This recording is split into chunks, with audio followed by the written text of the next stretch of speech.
Hello everyone. We will be discussing today about chronic renal failure. Already we have discussed about acute kidney injury. So let's begin and know what is chronic renal failure. So what is chronic renal failure? It is a slow, progressive, irreversible problem. So irreversible means the kidney will not revert back to its normal function, and it will be gradually going into a stage where end stage renal disease will occur and the patient will need dialysis or other treatment modalities such as renal transplantation. It is caused by the conditions like diabetes and other metabolic disorders, hypertension, polycystic kidney disease, glomerulonephritis, and chronic urinary obstruction. So, what will happen because of all this? The kidney function will be declined, and the kidney will lose the ability to filter the waste, balance electrolytes, and regulate fluid volume, which will ultimately lead to decreased GFR. Now coming to the stages of chronic kidney disease, where it is categorized into 5 stages.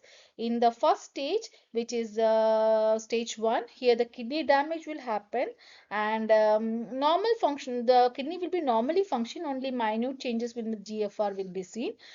In stage 2, kidney damage and mild loss of the function will occur, and here the GFR will be 89 to 60. In stage 3, the moderate to severe loss can be seen, where the GFR will be 59 to 60.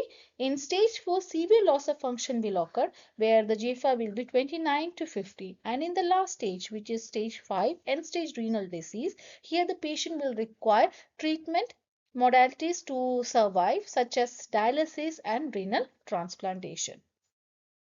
Now, coming to the signs and symptoms, as we studied that chronic renal failure occurs when the loss of blood to the kidney function will happen, and both the kidneys will fail to filter out waste products from the blood. So, it can be a result of diabetes, high blood pressure, glomerulonephritis, and other disease conditions. So, what will happen here? The patient will be having high sodium, high potassium, high phosphorus levels, peaked T waves, oliguria, excess waste and electrolytes in the blood, urea output, uremic frost, and pruritus, which is a typical symptom seen in patients with CRF.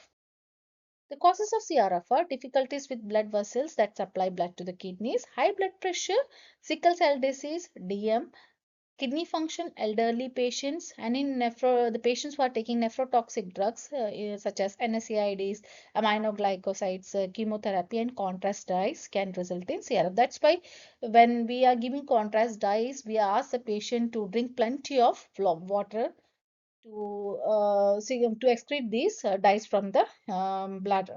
So treatment for chronic renal disease are early stages. The treatment will start with normal GFR. We have to control the blood pressure and glucose level with the medications. For the hypertension, we have to control, because sometimes we can see that hypertension will result in kidney injury. So we have to start with the medications like AC inhibitors, which start with pril, that is captopril, enalapril, lisinopril, or herbs, that is angiotensin receptor blockers. So it will start with sartan, that is valsartan, irbesartan, losartan, and candesartan. All these medications come under this category. We have to monitor the GFR and blood pressure. Advanced stages where the GFR is abnormal, we have to opt for the treatments like dialysis, kidney transplantation, and dietary modifications. Coming to the nursing interventions for renal failure, we have to assess the patient renal function.